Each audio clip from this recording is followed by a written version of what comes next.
श्री गुरुदेव दत्त मित्रांनो नमस्कार. मी आज आलो आहे पुण्यातील 400 वर्ष जुनं असलेले खंडेरायांच्या मंदिरामध्ये.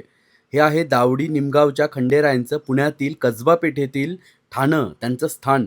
अतिशय सुंदर, अतिशय भव्य आणि अतिशय देखणं असं हे देवांचं मंदिर आहे.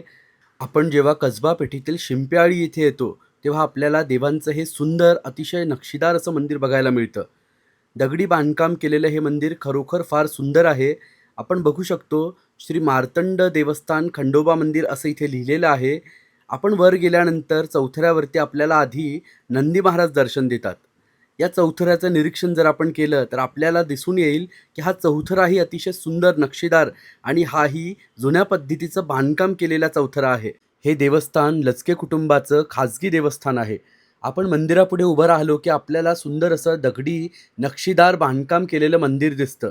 मंदिराच्या बांधकामावरनं आपल्याला हे किती जुनं आणि किती महत्त्वपूर्ण मंदिर आहे हे लक्षात येईल. गणरायांचं दर्शन केल्यानंतर मूळ दगडी दरवाजातनं जेव्हा आपण आत जातो तेव्हा आपल्याला प्रथमतः दर्शन होतं ते म्हणजे शिळेवरती असलेल्या पंचलिंगांचं. पंचलिंग आणि देवांच्या पादुका इथे आपल्याला बघायला मिळतात. त्यांचं दर्शन करून मग देवांच्या मूळ विग्रहाकडे आपण वळतो. भगवान मार्तंड भैरवांची खंडेरायांची बसलेल्या स्वरूपातली मूर्ती ही अतिशय दुर्मिळ आहे. इतरत्र कुठेही बघायला मिळत नाही इतकी ही सुंदर मूर्ती आहे. देवांची मूर्ती ही चतुर्भुज आहे. देवांच्या मांडीवर म्हाळसाई आणि बाजूला बाणाई आपल्याला दर्शन देतात. देवांची बसलेली चतुर्भुज आणि सहकुटुंब असलेली ही मूर्ती इतरत्र क्वचितच बघायला मिळते. देवांच्या बसलेल्या स्वरूपाचं हे दर्शन अतिशय मनोहर असं आहे. मंदिराच्या एका बाजूला एका भिंतीमध्ये आपल्याला गणरायांची स्थापना झालेली दिसते.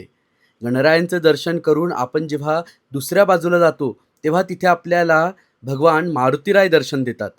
मारुतीरायांची ही मूर्ती अतिशय जुनी आहे. गणरायांची मूर्ती पण जुनी आहे. आणि मंदिराचं बांधकाम बघितल्यानंतर आपल्याला लक्षात येतं की हे मंदिर किती जुनं आहे.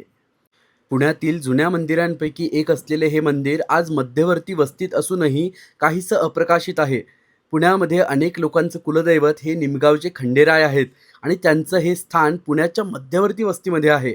प्रत्येक खंडेरायांच्या भक्तांनी बघावं इतकं हे सुंदर स्थान आहे. मंदिराची रचना बघितल्यानंतर आपल्याला हे मंदिर किती प्राचीन आहे, किती महत्त्वपूर्ण आहे आणि किती जुनं आहे याची कल्पना येते.